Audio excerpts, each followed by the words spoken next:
Vai tu visu mūžu esi mēģinājis kļūt veiksmīgs un sasniegt kaut ko? Un tad tu esi mēģinājis vienu darbu, otru, trešo, varbūt sācis kaut kādu karjeru un kaut kādu savu rūpalu mēģinājis attīstīt un sekot kaut kādai kaislai un interesē. Un nekas finālā neizdodas, nekas īpašs. Un tu ieķer tur, un finālā tu nospried, ka tu neesi tam vienkārši paredzēts, ka tu esi tāda vienkārši viduvējība, kuram ir paredzēts izbaudīt vienkārši to parasto, vienkāršo cilvēku dzīvīti, vai ne, samierināties. Bet tad paiet kaut kāds laiciņš un atkal iekšā kaut kas ņurda, vai ne, kaut ko gribās vairāk. Un tad tu atkal mēģini. Bet tad ir visa pasaule, vai ne, sabiedrība, draugi. Ir milzums daudz cilvēku, kas tev mēģinās, kā teikt, pārliecināt un iegalvot, ka tā jau nav laime, kaut ko visu laiku censties skriet, vai ne? Nu, priekš kam, vai tā ir laime? Apskatieties uz to un šito bagāto slaveno cilvēku, viņam tur jau 5. laulība, vai ne? Tāpat tas laimi nenes, nu ko, priekš kam vienkārši skriet, sevi sadedzināt kaut kādas naudas dēļ, vai ne? Un tad tu tam notici, un atkal šķiet, nu jā, es taču gribu dzīvot laimīgi, vai ne? Nu, parasta cilvēka dzīvīti.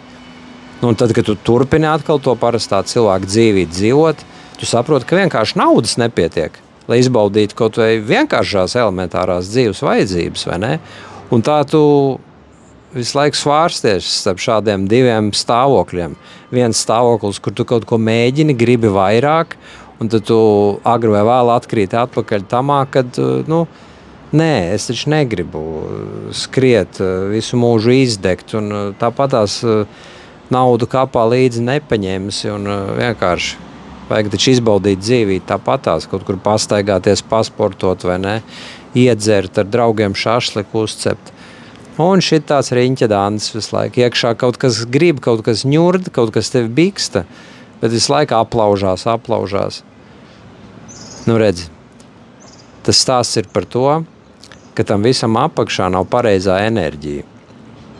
Tas, kas tevī grib, tas jau nav nepareizs. Tas ir tas mūsu potenciāls, kas ir mūsos visos. Tic vai ne, tas ir mūsos visos. Mēs ar to esam piedzimuši šajā pasaulē, ienākuši. Un tas potenciāls nerealizētais tevi biksta. Viņš biksta. Viņš tev burtiski mēģina pateikt, hei, sāc sakārtot savu dzīvi, labāku pataisi viņu. Dod sev vairāk, dod vairāk savai ģimenei, bērniem, sievai, vīram, cilvēkiem. Dod vairāk vērtību darbā, arvien vairāk, vai savus biznesus arvien vairāk, dod pasaulē vairāk un arī nāks atpakaļ vairāk. Un tas nenozīmē, ka tev ir jāizdeg. Tas nenozīmē, ka tev ir jāpārvēršas vienkārši par, kā teikt, kaut kādu skopuli, kas vienkārši rauš naudu un strādā 24 stundas diennaktī un pamet ģimeni, vairs nerūpējas par tuvāko cilvēku, kā teikt, par attiecībām, par savu emocionālo labsajūtu, vai ne? Tie ir visi ekstrēmi, tie ir slimi un neveseli ekstrēmi. Ja ir tas viss nāk no pareizās vietas, tad tas viss var notikt pareizi. Tad tu automātiski novilksi robežas tur, kur vajadzīgs, ja? Nepārstrādāsies. Darīs tieši tik, cik ir vajadzīgs, lai kaut ko sasniegtu, lai sasniegtu jaunus mērķus, dotu sev vairāk, izbaudītu dzīvi, tajā pašā brīdī arī apstātos, iepauzētu, pasmaržot rozes un novērtētu, cik forši ir dzīve, vai ne?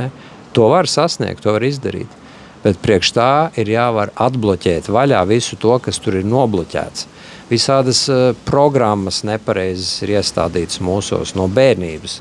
Skola, vecāki, vide, sabāzus mums galvā ir tādas muļķības, un mēs tam ticam un arī jūtamies attiecīgi, un paši nesaprotam, kāpēc sevi sabotažējam. Visu to var noņemt. Nāc uz izaugsmesterapija.com, paraksties uz brīvo konsultāciju, un es tev parādīšu, kas tas ir tieši, kas tevi bloķē.